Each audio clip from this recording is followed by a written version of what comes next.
Hello guys, welcome back to our channel. நான் தான் உங்க குரு. நாம இன்னைக்கு உள்ள பார்க்க போகிறது இப்போ தமிழ் டப்பிங்கோட அமேசான் பிரைம் உள்ள ஸ்ட்ரீம் ஆகிட்டு இருக்க kung fu master shoe golden pirate படம் எப்படி இருக்கு அப்படிங்கிறத உள்ள பார்க்க போகிறோம். ஸோ இந்த kung fu master shoe golden pirate அப்படிங்கிற படம் 2022 சைனாவில் எடுக்கப்பட்ட ஒரு ஆக்ஷன் ட்ராமா. ஸோ இந்த படம் பார்க்கறதுக்கு எப்படி இருக்கு, பார்க்கலாமா இல்லையாங்கிறத இந்த உள்ள பார்த்துடலாம். அதுக்கு முன்னால் இந்த படத்தோட கதை என்னங்கிறது ஃபர்ஸ்ட் லைட்டாக அங்கே பார்த்துருவோம். படத்தில் நம்ம ஹீரோ வந்து ஒரு பிச்சைக்காரன் அப்படிங்கிற மாதிரி தான் சொல்கிறாங்க. பிச்சைக்காரனோட கதை அப்படின்னு தான் சொல்லி ஸ்டார்ட்டும் பண்ணுறாங்க.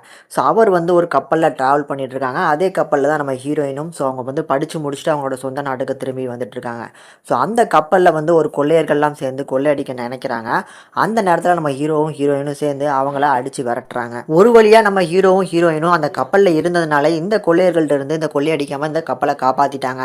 ஆனால் இதுக்கப்புறம் நம்மளோட ஊர் கப்பலுக்கு எந்த விதமான ஒரு கொள்ளையர்களும் கொள்ளையடிக்க கூடாதுன்னு நம்ம ஹீரோயின் வந்து அந்த ஊரை சேர்ந்த ஒரு ஸ்பெஷல் டீமை ஃபார்ம் பண்ணுறாங்க. அந்த டீமுக்கு நம்ம ஹீரோவை ஹெட்டாக போடுறாங்க. அவங்க வந்து ஒரு பணக்கார வீட்டு பொண்ணு அப்படின்னால ஸோ அதுக்கேற்ற மாதிரியான காசும் நான் கொடுக்குறேன்னு சொல்லி நம்ம ஹீரோ கிட்ட கேட்க அவங்க ஒரு டீம் ஃபார்ம் பண்ணி இந்த கொள்ளையர்கள்ட்ட இருந்து நம்ம நாட்டு மக்கள் சேஃபாக பயணிக்கணும் அப்படிங்கிறதுக்காக போராட கிளம்புறாங்கிறாங்க. ஸோ அவங்களோட போராட்டத்தின் முடிவில் அந்த கொள்ளையர்கள் எல்லாம் இவங்களால பிடிக்க முடிஞ்சா இல்லை இதுக்கப்புறம் என்ன நடந்துச்சு அப்படிங்கிறத இந்த படத்தை பார்த்து நீங்கள் தெரிஞ்சுக்கோங்க. இப்போ இந்த kung fu master shoe golden pirate அப்படிங்கிற இந்த படம் பார்க்கறதுக்கு எப்படி இருக்குன்னு கேட்டிங்கன்னா, ஒரு ஆவரேஜான ட்ராமா. ஸ்டோரி அப்படிங்கிறது பெரிய லெவலில் வந்து ஒரு இம்பாக்ட் பண்ணுற மாதிரியோ இல்லை ஒரு புதுசான ஒரு ஸ்டோரியை பார்க்குற மாதிரியான ஃபீலில் அந்த படம் தான் கிடைக்காது.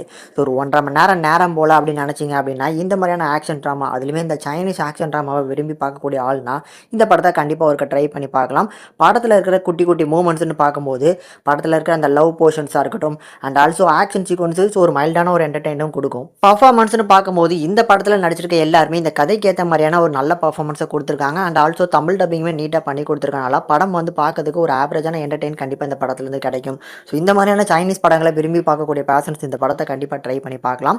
அதை தாண்டி இந்த படத்தில் அடல் கண்டென்ட் இருக்கா, ஃபேமிலியோட பார்க்கலாமான்னு கேட்டிங்கன்னா கண்டிப்பாக ஃபேமிலியோட பார்க்கலாம். இந்த படத்துக்கு நம்ம சேனல் ரேட்டிங் பார்க்கும்போது 5க்கு 1.9 வரைக்கும் ரேஷியோ கொடுத்துருக்கோம். ஒரு ஆவரேஜான ட்ராமா கண்டிப்பாக பார்த்தீங்க அப்படின்னா நேரம் போலனா இந்த படம் ஒரு என்டர்டெயினை கொடுக்கும்.